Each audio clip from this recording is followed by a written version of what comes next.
Hi, my name's Royce and I'm a first year MD PhD student at the University of Pennsylvania. In this video I'm going to be talking about 5 things that I wish I knew when I was applying to medical school. The med school application process is extremely long and difficult, and it's easy to feel unmotivated, sad, and depressed. So I hope by hearing these points of advice, you can feel happier and more content when you apply.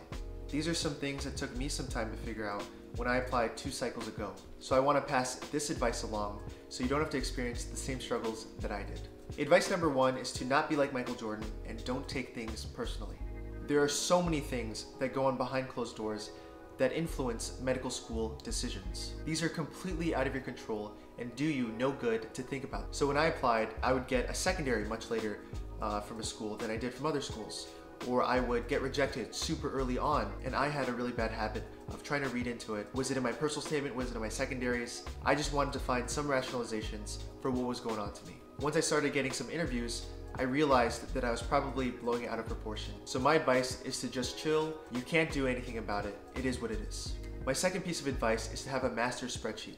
This includes the dates when you submitted your primary, submitted your secondary. This can also include when you got your interview invite, or when you did your interview.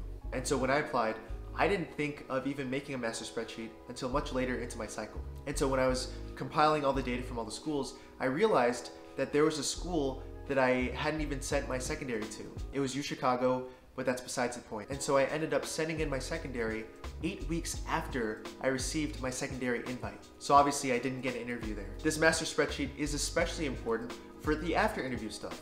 This includes keeping track of which schools you sent your thank you letters to, or schools that you haven't heard back from in a while and now should send a letter of update or a letter of interest. So to summarize, make a master spreadsheet. It saves lives. My third piece of advice is to apply early. I've already made a video on the entire medical school application timeline. If you haven't seen it already, please check it out. Link will pop up over in this corner.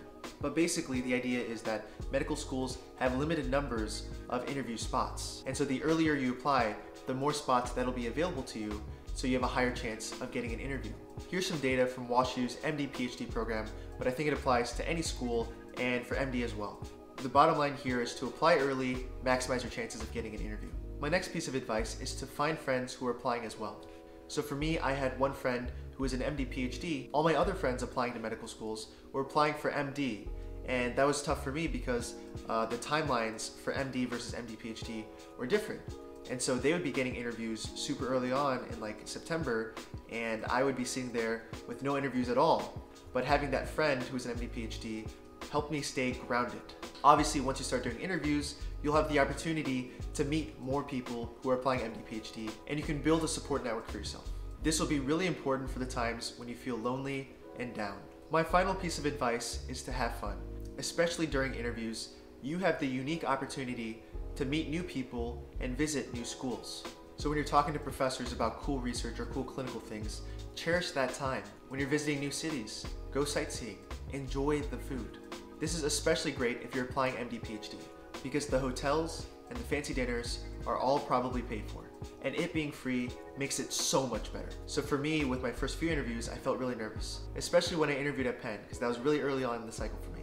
I remember feeling very stressed, like, damn, my whole future is at stake. But once you go on a few interviews, hopefully you'll see that it's not really that big of a deal. Enjoy the process, because it's really once in a lifetime. And that's it for the 5 tips that I had to offer. If you found it helpful, please like and subscribe. Thanks, and I'll see you later.